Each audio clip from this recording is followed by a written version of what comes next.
아담과 하와의 이야기를 오늘 우리가 창세기 3장을 통해서 보게 됩니다. 아담과 하와 하나님 앞에서 에덴 동산에서 아주 행복하게 살아가고 있었는데 그 에덴 동산에 금지되어 있는 금단의 열매 하나가 있죠.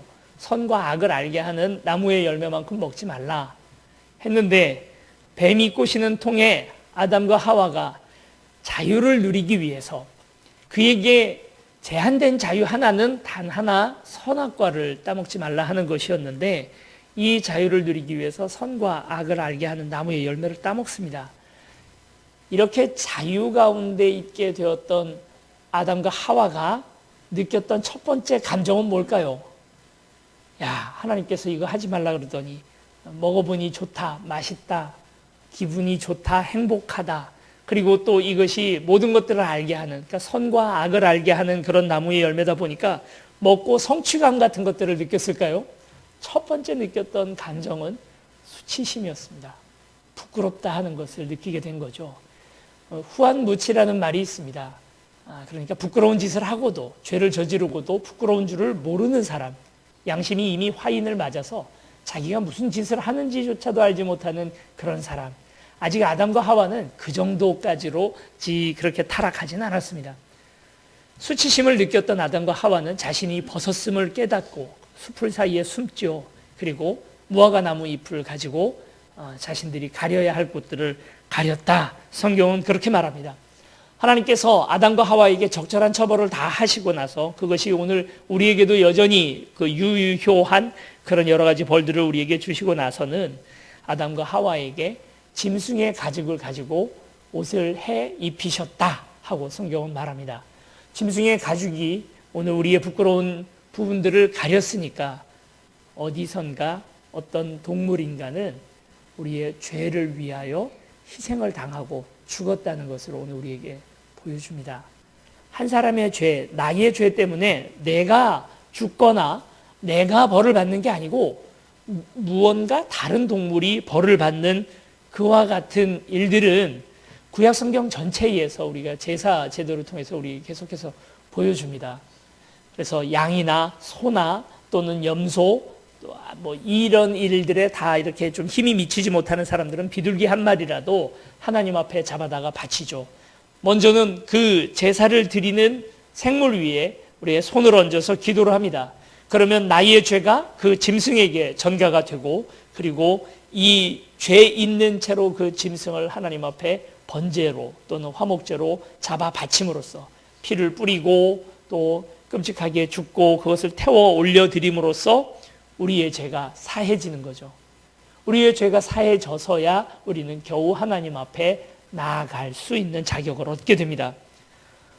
바로 이것이 구약시대의 제사, 오늘 우리가 드리고 있는 것은 예배라고 한다면 구약시대에서 드려지던 제사는 이와 같았습니다. 오늘 우리는 양 가지고 오셨나요? 염소나 소 한 마리 끌고 오셨습니까? 그리고 좀 도살할 준비가 되었나요? 그런 것 없이 오늘 우리는 지금 예배를 드리고 있지 않습니까? 이 구약시대에 아브라함이라는 사람이 있었습니다. 그는 100살이 되는 나이에 아들 이삭을 얻죠. 그리고 하나님 앞에 처음부터 순종을 잘하고 믿음이 좋았던 사람은 아니었지만 그러나 이제 갈수록 점점 더 하나님을 깊이 깨달아 가고 있던 중이었습니다. 하나님께서 이삭을 그에게 주셨는데 나이 100살의 아이를 낳았다는 거예요. 여러분 늦둥이 많이 보셨죠? 40살, 50 넘어서 아이 낳는 그런 분들을 가끔 봅니다만 이때 당시에 기대 수명을 한 150살 정도로 본다 하더라도 나이 100살의 아이를 낳았다는 건 정말 어마어마한 늦둥이입니다. 그렇죠? 얼마나 귀하겠습니까? 눈에 넣어도 아프지 않을 만큼 그렇게 귀하고 예쁜 아들이 바로 이삭이라는 아들이었습니다. 이삭이라는 그 이름 자체가 가지고 있는 뜻이 웃음이라는 뜻을 가지고 있거든요. 처음에는 아이 낳는다고 하니까 사라가 비웃었어요. 그 웃음이 나중에 기쁨의 웃음 이삭이라는 그 이름으로 태어나게 된 거죠. 얼마나 귀하겠습니까, 여러분. 그런데 하나님께서 그 이삭을 하나님께 바치라, 모리아 산에서 번제로 바치라 이렇게 얘기를 합니다. 우리는 아들 하나님 앞에 바치라고 하면 여러분 무슨 생각하세요? 장신대를 보내야 되나 충신대를 보내야 되나 뭐 이 생각할 겁니다. 아마 아들 바친다는 건 그런 뜻이라고 생각을 하죠. 그런데 여기에서 성경에서 말하는 아들 바치라는 말은 번제로 드리라는 얘기입니다. 그러니까 양을 번제로 드린다고 하면 그 배를 갈라서 피는 다 뽑아서 제단 사면에다가 바르고 뿌리고, 그리고 그 안에 있는 내장들은 다 꺼내서 그것은 정해진 곳에다가 다시 태우고, 남은 모든 몸들을 제단 위에 올려놓고 불살라 버리는 제사가 번제 아닙니까? 사람을 번제로 바치라는 거예요. 지나가다가 처음 보는 어떤 어린아이를 이렇게 번제로 바친다 해도 이거 오늘 우리가 할 일이 못 되죠. 그런데 내 사랑하는 아들, 가장 소중한 아들을 하나님 앞에 바치라고 하니까 이게 됩니까? 사실 우린 다 이게 얼마나 쉽지 않은 그런 결단이었는지 다 이해합니다. 다 이해하지만 뭐 제 이야기를 통하여 좀 더 보충 설명을 하자면 그런 거죠. 저는 이제 자녀가 셋입니다. 아이가 셋인데 두 딸이 있고 그리고 아들 한 명 있습니다. 저희 아내가 유산을 한 5번 정도 했어요. 이게 이제 습관성 유산이 되어서 아이가 3달, 4달 정도 뱃속에서 이렇게 임신한 지 3달, 4달 정도 되면 자궁이 열리고 아이가 그냥 흘러나오는 뭐 그런 증상이 된 거죠.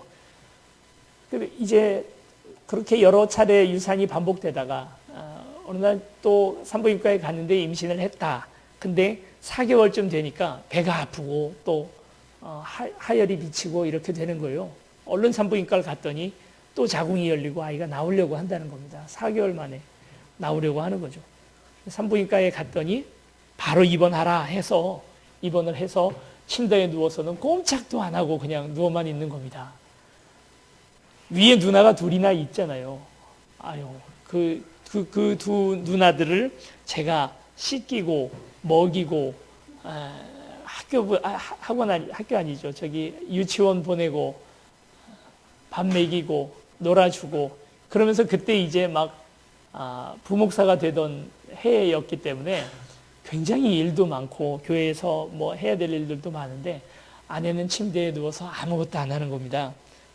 그래서 제가 늘 하는 얘기가 있어요. 셋째는 제가 낳았다 이렇게 얘기를 합니다. 그리고 계속 이 자궁 수축 억제제 그 주사를 맞는데요. 이게 천문학적인 비용이 들더라고요. 그 주사 한 포대가 뭐 수십만 원씩 하니까 한 방울이 1초에 한 방울씩 뚝뚝 떨어지는데 그 한 방울이 10,000원짜리라고 제가 그렇게 얘기할 만큼이나 그랬습니다. 돈도 많이 들죠. 그리고 병원에서 도저히 안 되겠다 싶으니까 큰 병원으로 옮겨라 해서 이제 큰 병원에 갔습니다. 6개월 보름 만에 아이가 태어난 거예요. 정말 더도 덜도 말고 손바닥만한 아이로 아이가 태어났습니다. 몸무게 1.2kg, 인큐베이터에 들어가서 1.5kg가 넘을 때까지 한 달 동안 그 인큐베이터에 있었고요. 그리고 이제 인큐베이터에서 나와서 저희 집으로 데리고 올 때 주렁주렁 기계를 다 달고 왔는데요. 그 기계가 뭐 하는 거냐면 아이가 숨 쉬는 걸 가끔 까먹어요. 아직 태어날 때 안 됐는데 태어나니까 숨 쉬는 걸 까먹는 겁니다. 그러면 비상경보가 울리고요. 톡톡 치면 다시 참 나 숨 쉬어야 되지 하고 숨을 쉬어요. 심장 뛰는 것도 까먹습니다. 심장이 안 뛰면 다시 비상경보가 울리고 톡톡 치면 다시 참 나 심장 뛰어야 되지 하고 뛰는 그런 아주 불안정한 상태로 아이가 태어난 거죠. 그때 마음은 뭐였냐면 이 아이가 건강하게만 커라. 정말 건강하게만 크면 뭐 어째도 하나님 앞에 항상 감사하겠다 라고 얘기했었는데요. 요즘은 좀 자꾸 바라는 게 많아지는 것 같습니다. 아직 초등학교 1학년인데 한글을 못 읽거든요. 정말 건강하기만 해도 감사하지 못하고 있는 것 같아서 죄송하죠. 새 아이가 다 마찬가지겠습니다만 이 아이들 중에 누군가 하나님께서 오셔서 셋 중에 한 명이라도 모리아 산에 가서 번제로 바치라고 한다면 저는 목사이고 아브라함이 어떤 순종을 했는지 너무 잘 알지만 솔직히 저는 못할 것 같아요. 어떻게 바칩니까? 어떻게 그렇게 합니까? 부모의 심정에서 아무리 내게 가장 소중한 것 하나님 앞에 드릴 마음이 오늘 있다 할지라도 그래도 이 제사를 드리지는 못할 것 같습니다. 그런데 아브라함은 그날 밤에 하나님께서 나타나셔서 모리아산에서 이삭을 바치라라고 했더니 그날 밤 얼마나 큰 고민과 갈등을 했었는지 알지 못하지만 다음날 아침 일찍 나귀의 한 장을 지우고 이삭을 태우고 모리아산으로 가는 겁니다. 종들은 다 그 산 밑에다가 놔두고 그리고 둘이 올라가는데요. 이삭이 나무단을 지고 모리아산 꼭대기로 올라가는 거죠. 한 10살 좀 넘었을 이삭이 올라가면서 아버지한테 물어봅니다. 아버지, 여기 제단에 쓸 나무도 있고 다 있는데 재물은 어디 있습니까? 재물이 있어야 하나님 앞에 제사 드릴 것 아닙니까? 그랬더니 아브라함이 그 뒤에 일어날 일들을 다 알고 한 얘기인지 아니면 모르고도 그냥 했던 얘기, 우연히 맞았던 이야기인지 이렇게 말합니다. 하나님께서 다 준비해 놓으셨을 거다. 이렇게 하고 모리아산으로 올라갔다는 거죠. 올라가서는 100살이 훨씬 넘는 노인네가 이제 사춘기에 접어들 팔팔한 그의 아들을 제 앞에서 꽁꽁 묶어서 제단 위에다가 올려놓습니다. 요즘 이제 우리 청소년들 같았으면 어땠을까요? 탁탁 잡고 아버지 이러지 맙시다. 아버지 잘 믿는 거 좋지만 이게 뭐 하는 짓입니까? 나도 살고 싶습니다. 아마 이래 말하지 않았을까. 그러나 이삭은 마치 어린 양처럼 고분고분 그 제단 위에 누워 있습니다. 그리고 아브라함이 칼을 높게 들어서 이삭의 심장을 찍으려고 하는 바로 그 순간 천사가 나타나서 아브라함아 너의 믿음을 다 보았다. 그러니 그 칼 내려놓고 저기 수풀에 지금 양 한 마리 걸려 있으니 저 양으로 제사를 드려라. 그래서 아브라함이 그곳의 이름을 여호와 이레, 여호와께서 여호와의 산에서 준비되리라 하는 이름으로 거기서 불렀다는 것입니다. 그런데 여기에서 나오는 여호와 이레라고 하는 말은 준비되다라는 동사가 전혀 아니고요. 야레, 히브리어로는 야레라는 말인데 이 야레라는 말은 지켜본다라는 뜻을 가지고 있습니다. 여호와께서 다 보셨다라는 그 뜻을 가지고 있죠. 이것을 주석하기를 여호와께서 준비해 놓으셨다라는 뜻으로 해석을 했다는 것입니다. 그것이 바로 여호와 이레, 아브라함이 이삭을 잡아 바치던 바로 그 장면입니다. 모리아산이라고 되어 있는데요. 역대기에 보면 이 모리아산이 바로 예루살렘이라는 걸 우리가 알 수가 있습니다. 이 모리아산에 2000년 뒤에, 그러니까 아브라함이 이삭을 바치던 바로 그때로부터 2000년이 지난 다음에 이번에는 사람의 아들 이삭이 아니라 하나님의 독생자 아들 예수께서 나무단이 아닌 나무 십자가를 지고 그 길을 올라가고 계십니다. 그리고 그곳에서 하나님의 천사는 와서 죽이지 말라고, 당신의 아들 죽이지 마라, 너의 믿음을 다 보았다 이렇게 말했는데 이번에 사람들은 외치기를 죽여라, 자칭 그리스도라 하는 저 사람을 죽여라 하고 그렇게 외쳐댑니다. 그리고 예수님께서 그 십자가에 달려 돌아가시게 되었습니다. 다시 2000년이 또 흘렀습니다. 우리 지금 장소는 예루살렘은 아니지만 이제 오늘 우리가 드리는 예배를 한번 살펴보시기 바랍니다.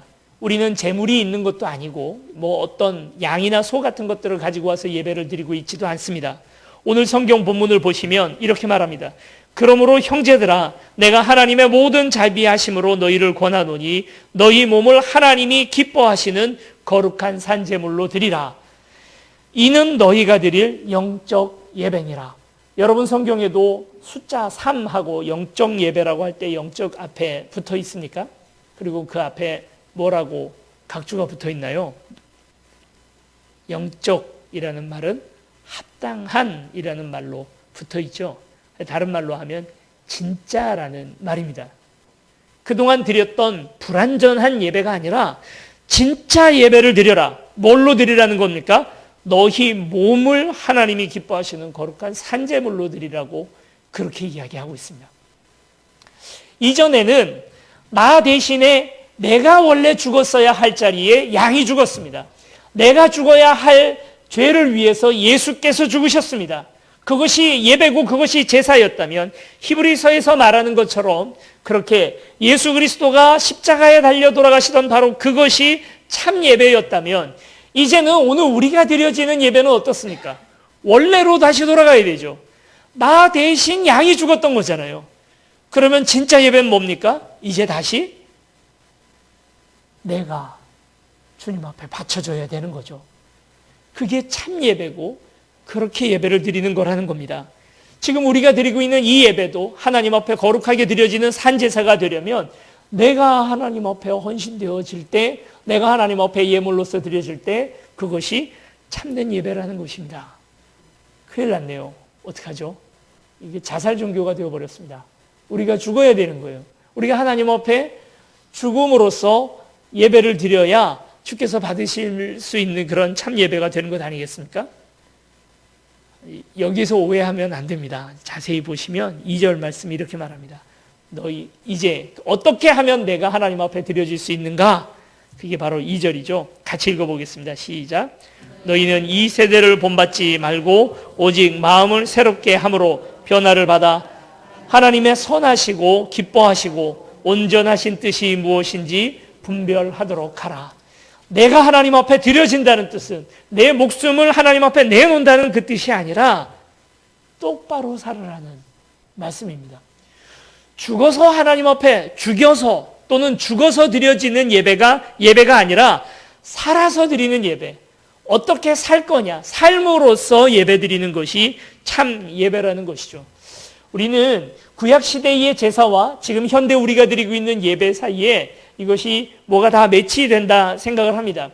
그래서 제물 예전에 드리던 것처럼 양이나 소를 드리던 것처럼 지금 우리는 뭘 드립니까?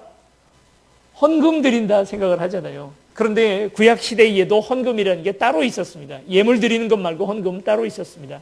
그래서 이것은 솔로몬 성전에도 여인들의 뜰이라고 하는 뜰에 예수님께서 가만히 보시니까 과부가 두렛돈 내는 것을 지켜보고 계십니다. 그런 곳이 있고 또 성전 뜰 앞에는 여전히 제물을 드리는 제사가 따로 있었거든요. 그래서 제물 드리는 게 헌금이 되었다고 말할 수는 없습니다. 헌금은 헌금이에요. 그러면 제물 드리는 건 뭘로 바뀌었습니까? 나 자신을 하나님 앞에 잡아 바치는, 내가 하나님 앞에 헌신되어지는 그것이 바로 하나님 앞에 제물 드리는 순서인 거죠. 헌금 다 하셨습니까? 이런 걸 묻고 그러죠. 헌금 하건 안 하건 그걸로 예배가 드려지고 안 드려지는 것이 아닙니다. 오늘 이 예배를 하나님 받으시려면 내가 드려진 결단이 되었느냐에 이 예배를 받으셨느냐 안 받으셨느냐 거기에 갈리게 되는 것입니다. 어떤 한 목사님이 나이가 많으셔서 이제 은퇴를 하시게 되었는데 은퇴하시던 날 밤에 꿈을 꾸셨다는 것입니다. 하나님께서 그를 맞아주셨는데 하나님과 만나서 이야기할 때 하나님께서 그렇게 얘기했다는 것입니다. 김 목사야, 나는 너의 예배를 2번 받았다. 깜짝 놀라서 꿈에서 깨어서 한참 고민을 하셨다는 것입니다. 아니 생각해 보십시오. 모태신앙으로 자라서 목사가 될 때까지 예배를 얼마나 많이 드렸겠습니까? 그분이 새벽 예배, 수요 예배, 금요철야 예배, 주일 예배, 무슨 헌신 예배, 주일 오후 예배, 그동안 수백 번, 수천 번의 예배를 드렸을 텐데, 그리고 또 그 가운데에서는 대다수는 설교를 하시느라고 예배를 그렇게 섬겼는데, 아니 어떻게 내 예배를 2번밖에 안 받았다고 하시나? 그래서 가만히 생각을 해보니 그동안 오늘 우리가 드려지는 예배 가운데에는 하나님께 나는 이 자리에 참여했지만, 심지어는 설교했지만, 그곳에서 뭐 헌금도 하고 할 것 다 했지만 하나님께서 받으신 예배가 또 있고 그렇지 않은 예배가 있을 수 있다는 것입니다. 여러분 오늘 이 자리에 함께 모이셨는데 우리의 예배를 하나님께서 받으셨을까요? 이 예배를 주께서 기뻐하시고 받으실까요? 그 조건이 어디에 있습니까? 오늘 처음 시작할 때 송영으로부터 시작했던 이 예배를 우리 나중에 축도까지 하는 모든 순서를 다 참여하면 받으신 건가요? 한 번도 졸지 않고 두 눈 부릅뜨고 또 설교 말씀 속에서 혹시 내가 몰랐던 것들이 있으면 노트에 적어가며 예배를 드렸으면 그 예배를 받으셨을까요? 찬양할 때 마음의 감격이 있어서 눈물이 떼구르 흘러내렸다면 그 예배는 하나님 받으신 걸까요? 예배를 받으시고 받으시지 않았는지에 대한 모든 조건이 이 예배 안에 조건에 없습니다. 예배의 진짜 조건은 내가 드려졌느냐 하는 건데요. 그건 2절 말씀에처럼 이 세대를 본받지 않고 마음을 새롭게 함으로 변화를 받아 하나님의 선하시고 기뻐하시고 온전하신 뜻이 무엇인지를 분별하고 사는 삶에서 예배의 성패가 갈린다는 말입니다. 여러분, 군대를 다녀오신 분들은 다들 아시죠? 군대에서 사격 훈련도 하고 제식 훈련도 하고 여러 가지 훈련들을 합니다만, 이 훈련이 제대로 받아진 건지 아닌지 성패는 어디서 갈려집니까? 실전에서 갈려지는 것입니다. 이 예배가 오늘 주님 앞에 제대로 드려졌는지 안 드려졌는지는 이 예배당 안에서 드려지는 것이 아니라 오늘 우리가 사는 삶에서 우리가 어떻게 똑바로 살았느냐에 대해서 거기에서 예배의 성패는 갈려진다는 것입니다. 예배의 완성은 결코 예배당 안에서 완성될 수가 없습니다. 월요일에서부터 토요일까지 우리의 삶에서 이 예배가 드려진 예배인지 아닌지가 거기에서 밝혀지게 될 것입니다. 그래서 로마서 12장 1절은 예배에 관한 이야기, 산 예배, 산 제물로서 드려지는 나 자신에 대한 이야기를 시작하더니 2절에서는 갑자기 방향을 바꿔서 우리 어떻게 살아야 하는지, 똑바로 사는 것이 무엇인지에 대한 이야기로 바뀌어집니다. 그리고 12장 전체가 다 하나님 앞에 우리의 삶을 어떻게 사는 건지에 대한 이야기로 계속 점철되어 나가는 거죠. 첫째 조건은 이것입니다. 이 세대를 본받지 말라는 것이죠. 이 세대, 세상 사람들, 믿지 않는 사람들의 사고방식은 항상 상식에 근거해서 살아가죠. 그런데요, 요즘에 교회 다니면서도 상식에도 미치지 못하는 삶을 사는 사람들 참 많습니다. 일반 사람들이 생각하는 이성적 생각, 상식에도 미치지 못하고 그것이 마치 믿음의 어떤 모습인 것처럼 착각하고 사는 사람들이 참 많이 있다는 거죠. 교회는 원래 어떤 삶을 사는 겁니까? 상식을 넘어서는 삶을 살아야 되는 것 아닙니까? 우리가 생각하고 우리가 믿는 바는 기적을 분명히 믿습니다. 하나님께서 오늘 우리에게 기적 이상의 놀라운 일들을 우리에게 보여줄 것을 믿습니다. 그래서 오늘 우리가 사는 삶의 기준은 상식을 도리어 초월하는 삶을 살아야 합니다. 그런데 믿는다 하면서 상식에도 미치지 못하는 예의범절, 상식에도 미치지 못하는 가치관을 가지고 우리가 이 땅 살아가면 되겠습니까? 그러나 상식, 이성, 합리적으로 돌아가는 것 이상을 오늘 우리는 분명히 믿습니다. 내 힘으로는 되지 않지만, 내 능력으로는 안 되지만 주께서 붙들어 주신다는 그 분명한 믿음이 있다면 정치건 행정이건 법이건 아니면 그 모든 우리 사는 삶의 사람 사는 관계의 모습이건 그 속에서 상식 이상의 기적을 믿고 우리가 이 땅을 살아갈 수 있습니다. 세상 가치관, 오늘 우리는 그걸 넘어설 수 있습니다. 그리고 오직 마음을 새롭게 함으로 변화를 받으라 라고 이야기를 합니다. 하나님 앞에 바른 예배가 드려지고 내가 헌신되어진 사람은 지금 나의 모습이 완전치 못하다는 사실을 깨끗이 인정하고 날마다 변화되는 사람입니다. 여러분, 이런 질문 여러분 어떠실지 모르겠습니다. 하나님은 변하시는 분이신가요? 변하지 않으시는 분이신가요? 변치 않으시는 분이시죠. 우리를 향한 사랑, 그분의 뜻 안에서 우리를 또 어떻게 구원하시려 하시는지 주님의 말씀 안에서 그분은 변치 않으시는 분이십니다. 그러나 가만히 다시 생각해 보면 하나님은 변화무쌍하신 분이시기도 합니다. 우리가 기도할 때 그 기도에 따라서 자신의 뜻을 달리 생각하기도 하시고 또 오늘 우리와 함께 같이 호흡해 나가시면서 그분도 수천 년, 수만 년, 또 수십억 년을 계속 해오면서 우리와 함께 변하시는 분이기도 하시죠.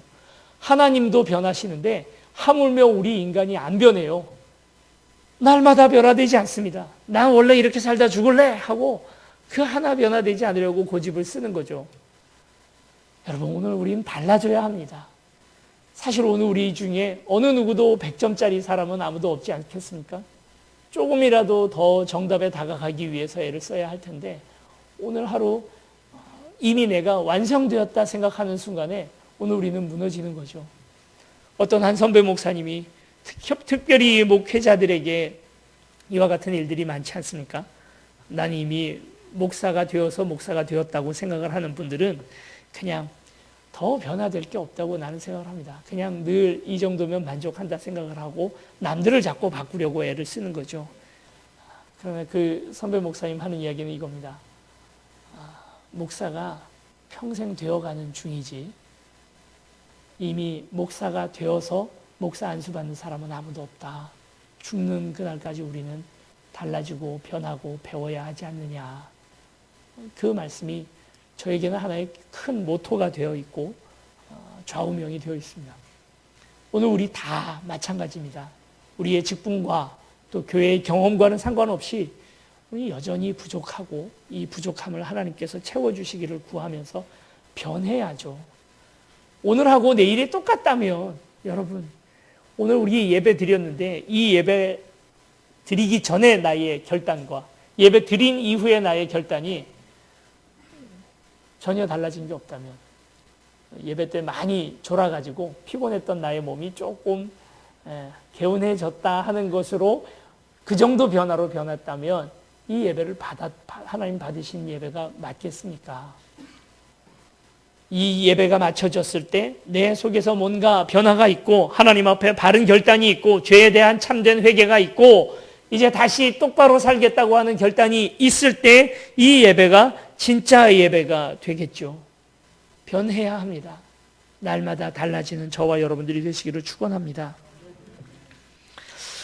그리고 분별하라고 말합니다. 하나님께서 기뻐하시고 온전하신 뜻이 무엇인지 그걸 분별할 수 있는 삶. 그래서 이게 내 욕심인지 아니면 하나님 가라고 하시는 사명인지 분명히 분별할 수 있어야 하고요.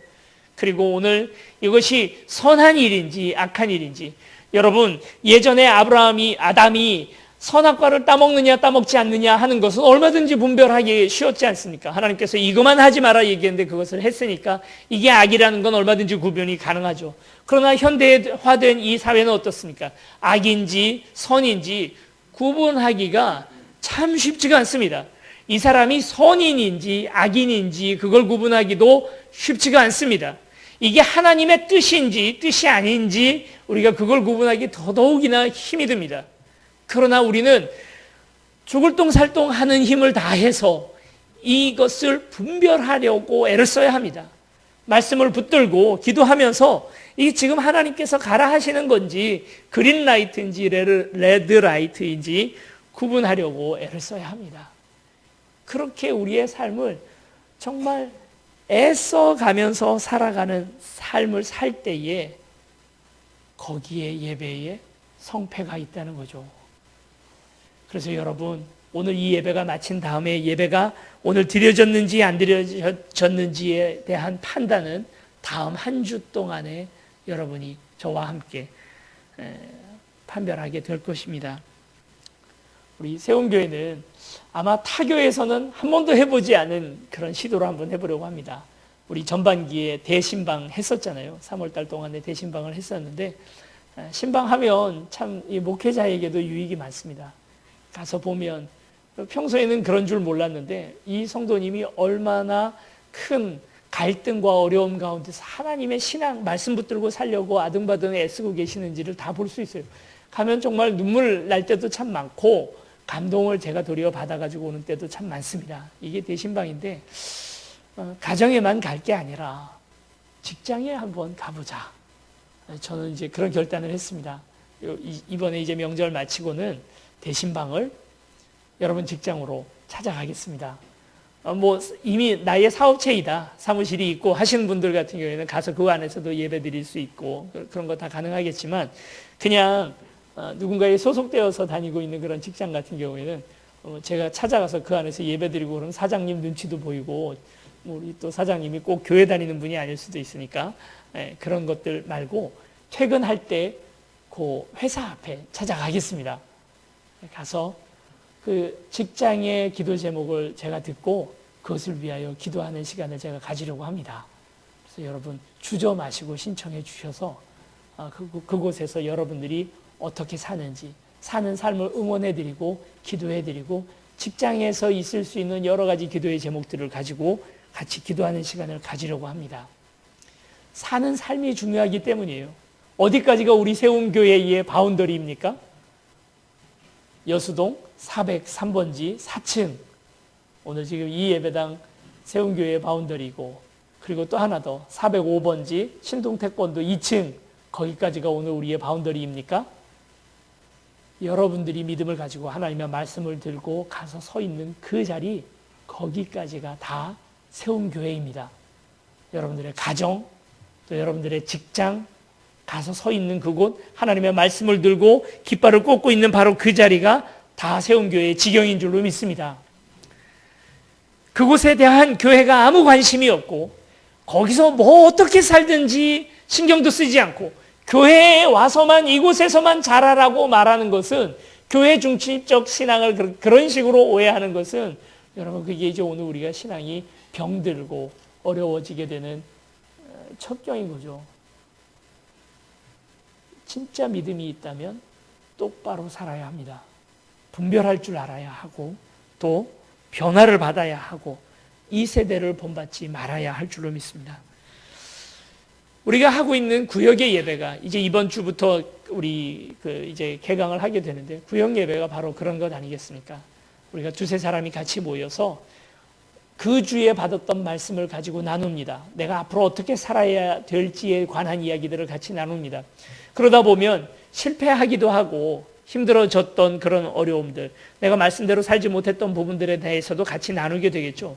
그러면 또 옆에 있는 분들이 같이 도전을 주기도 하고 다시 희망을 주기도 하고 위로해 주고, 이런 가운데 내가 그냥 말씀을 귀로만 듣는 것이 아니라 이제는 내 입으로 고백하는 시간들이 바로 구역의 예배입니다. 이것이 우리 그동안 2000년 교회의 역사에서 아주 중요한 역할을 해왔습니다. 우리 세움교회는 계속 그렇게 해나갈 것입니다. 예배, 이 자리에서 이렇게 예배드리고 나면 다시 소그룹이 모여서 소그룹 안에서 그날 받았던 말씀을 다시 내 입으로 고백을 하고, 그리고 그 고백된 말씀을 가지고 또 삶에서 살아보고, 다시 돌아와서 실패했건 성공했던 그 성공담들을 같이 이야기 나누고, 아주 중요한 두 가지 축입니다. 이 예배와 그리고 또 구역 소그룹의 모임. 이제 다음 주부터 시작되는 이 구역의 모임을 통하여서 우리의 삶이 다시 재정립되어지고 내가 받은 이 말씀을 어떻게 적용할 것인지를 같이 나누는 그런 삶들이 되기를 바랍니다. 우리는 아직 구역이 3개의 구역밖에 없어서요.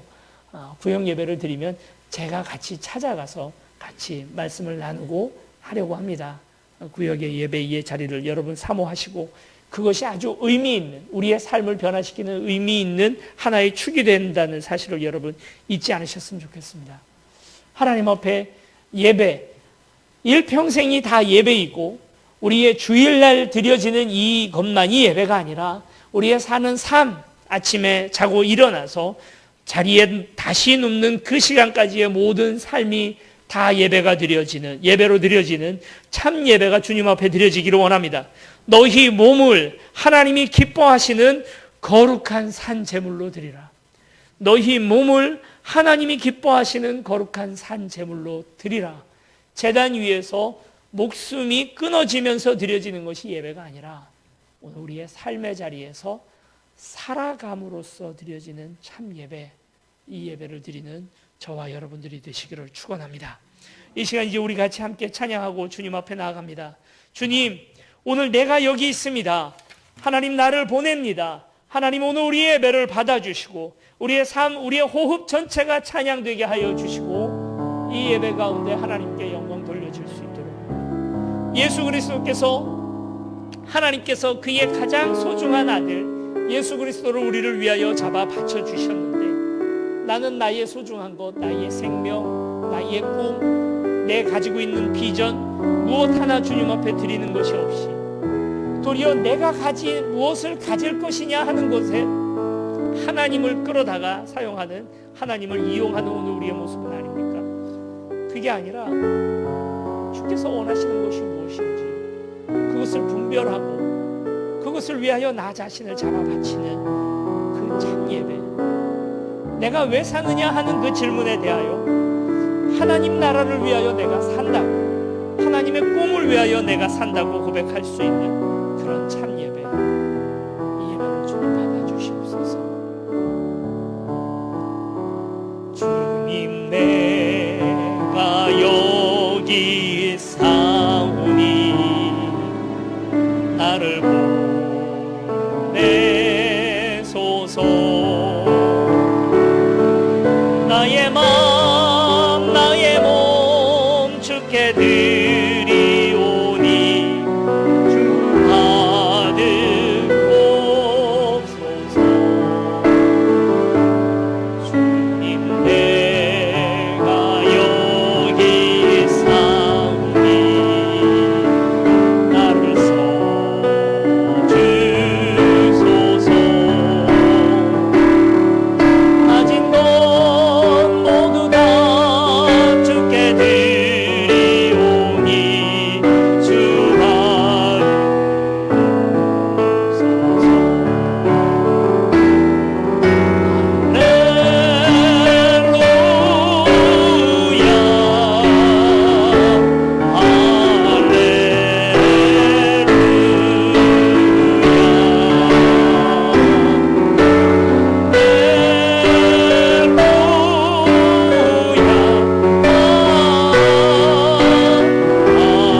가장 소중한 이삭을 주님 앞에 드렸는데 주께서 그의 가장 소중한 독생자 아들 예수 그리스도를 우리를 위하여 주셨는데 오늘 우리는 주님 앞에 무엇 드립니까?